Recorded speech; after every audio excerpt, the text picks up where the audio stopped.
You might be in the driveway with the engine off, or lying in bed at 2 a.m., and you might be recalculating your relationship for the thousandth time.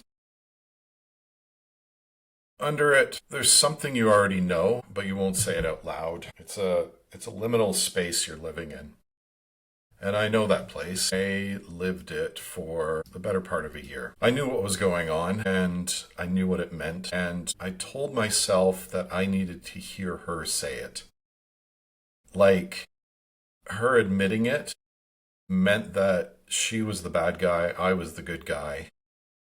That when she admitted it, it would make it real, and it would be her decision.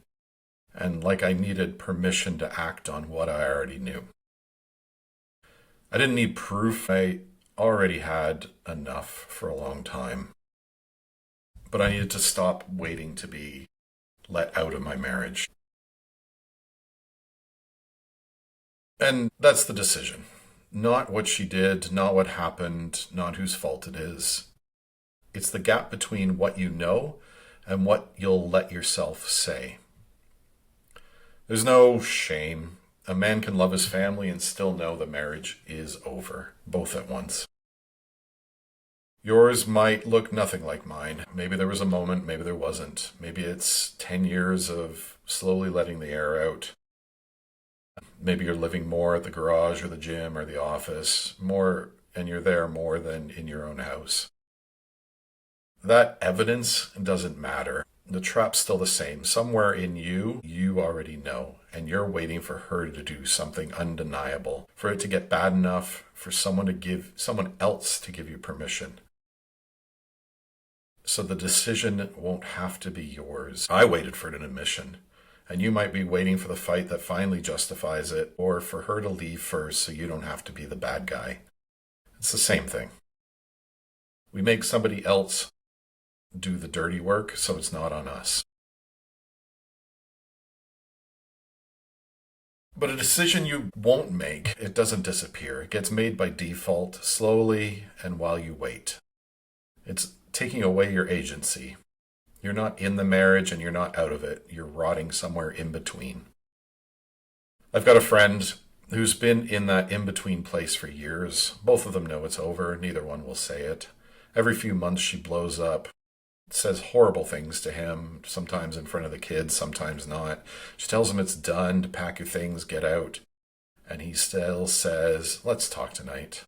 And then that storm passes and nothing ever changes. And a few months, it happens again.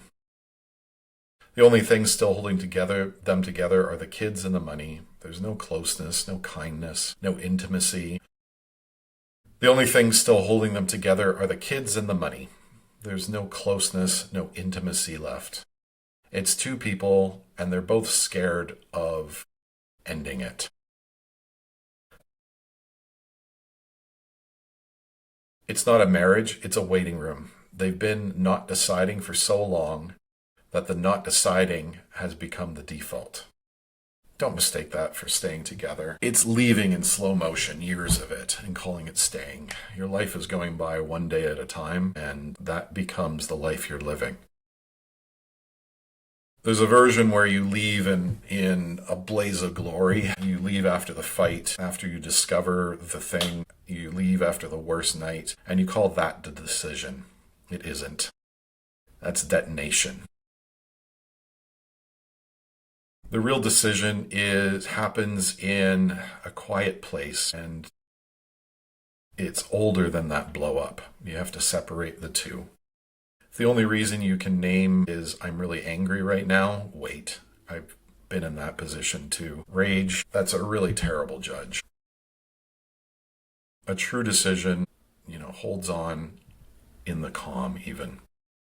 I'm not telling you to go or stay. Just make sure that you're owning your decision and it's not an emotion. It's not anger. It's not rage. It's not sadness covered up with anger. What I want to say here, and I think this is the most important thing, is a boy waits to be rescued. A boy waits to be rescued, and a man decides. A lot of men just don't decide. They wait and wait and wait, and that waiting feels safer Because if you never choose, it's not on you.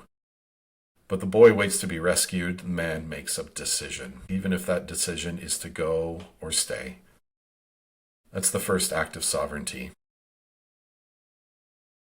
A life you don't choose runs you either way. Owning the call is the work here. It's okay if it's tearing you apart. I mean, this is one of the heaviest things you can do. Most of you are carrying it alone, and that's brutal and it's normal. The grief, the guilt, the fear for the kids, it's all genuine, and none of it makes you a weak or a bad man. You'll never feel ready. Ready isn't a moment. Waiting for it is just another way to wait. So in order to make the call, get it out of your head and into the open. And find somebody who you're close with who won't push an agenda. I know there's a lot of rhetoric out there on social media about ending up on your own, and that's the better place. Find somebody who won't push that agenda. You can write it in a notebook. You can say it out loud. Probably just saying it out loud first would really help. And then it becomes easier to talk to somebody about it. I remember the first time I told somebody like that, my story, he just shook his head and said, "What a waste." And that told me everything I needed to know about my relationship. Make sure that you're testing your call sober and that you're rested and it's not after a night of tossing and turning. And do it more than once. If it keeps coming back to the same place, you know you have your answer. And make sure that you're deciding it for the life you actually want to live, and it's not for her and it's not at her. And none of this is legal advice. This is to talk you into a more sovereign place. But if you're leaning towards leaving, make sure you talk to somebody who knows the legal area before you act. You don't want to do something that's permanent and will put you at a disadvantage when you have to get into the legal side of things. The next videos will talk about that. None of this is easy.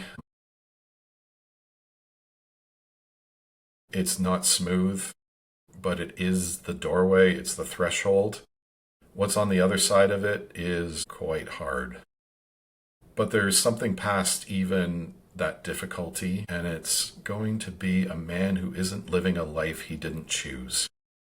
Whatever you land on, choosing it on purpose is going to help you stop being run by it. You don't have to act on it tonight. You just have to stop pretending you don't know what you already know. And the line I'd suggest you hold on to is decide or it decides you. I'll see you in the next video.